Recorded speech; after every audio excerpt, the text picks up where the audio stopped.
Coach, what was it like to have Mike D'Antoni out here watching you win a title here? Well, he was sitting over here. He's pretty comfortable. Normally, he can't watch my games because he gets too nervous. But he was sitting over here, had his legs crossed, and we were up 12. So I told our team, let's take it down to 1 and make him squirm. So when we went down to 1, I thought he was going to up Chuck over there. I said, okay, John, pull it out. Let's don't take him anymore. It's great because we're close. We're a lot like John and his brother that's on our team, and pretty close-knit family, and support each other. And we were together for 10 years, coaching together. We never got a chance to play together like John, his brother, but you know, it's special. You know, I always there's and I got Allen's here. He was an assistant coach with me in Myrtle Beach way back when, and but I got a little sticker that I got in my office and in the locker room, and it's a car. Oh, and that's not a car. Excuse me. It's Snoopy carrying. Charlie Brown carrying Snoopy, and that all says it's not where you're going or what you're doing, it's who you go with. And I think we've done that well with our team. Our team's special, not just as a basketball team, but as human beings. And that's probably the most important thing to me. Coach, Western goes on that 11-0 run. Like, what do you tell your team whenever they cut that deficit to 1 and the crowd starts getting, intense? You know, I can't even remember. I don't know. You know, they're cutting it down. You know, I just tell them the basics, that probably every coach says: go meet the ball, make sure you hold on to it, how many timeouts you got. You're focused in the moment, and you're just trying to pull a win out. Deep thoughts and how you feel, that doesn't even come to mind. You're just out there trying to do the best you can. Not so much me because I'm on the sideline, but the guys out there are just pumping as hard as they can. And sometimes, my dad always said, there's 5 guys going to make mistakes. You start coaching a lot, you'll be 6. So I let the other team coach a lot. And, that way there's 6-5 and we win. But that happens with – I think you have to understand that every now and then a coach can step in and come up with something big. It wasn't this time tonight.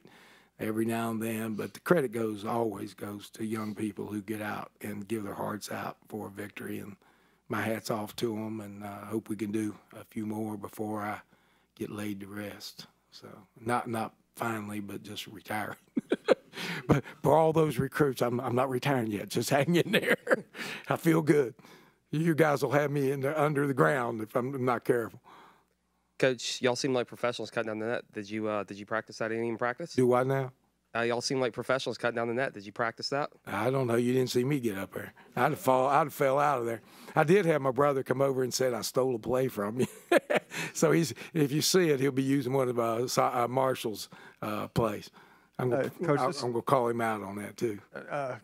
Just comment a little bit on the first time since '87 and what that means for your program. Well, you know what it is. Marshall's had a long history of basketball. It goes all the way back to the plane crash. A lot of people think the plane crash was just a football team, but I think you have to understand all the biggest supporters of basketball was on that football on the airplane too.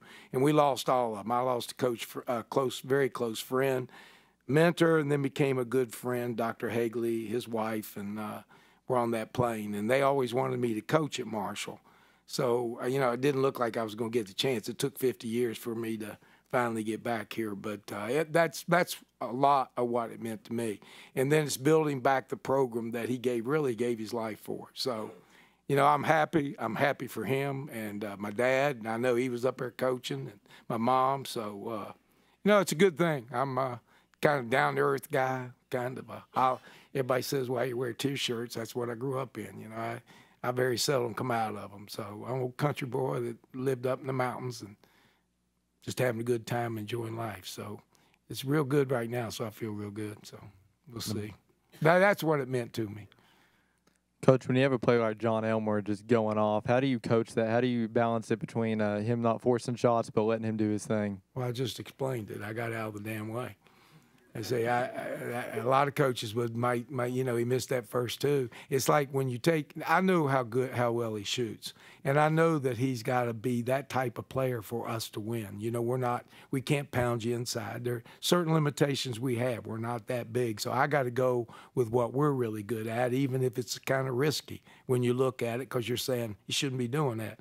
Well, here's the problem with that. If you pick one that he does and misses and you say don't do that, you don't get the three he's going to make. So you got to be careful about what you say. And John's just there were times during this season I didn't know if he's going to make a three. And we had a kid that's playing in Korea. Come on, help me out, Smart. James Kelly. He went 2 for 27 in threes. And he won 7 games at the end of the year on threes. So, I could have cut him off like, Coach, you can't. I see him in practice. I know what they can do, and I got to live with it. Sometimes it puts your Adam's apple up a little bit in your throat, but, you just got to bear back and let them be who they are. He's that type of player. Thank you, Coach. Congratulations. And same way with James Harden.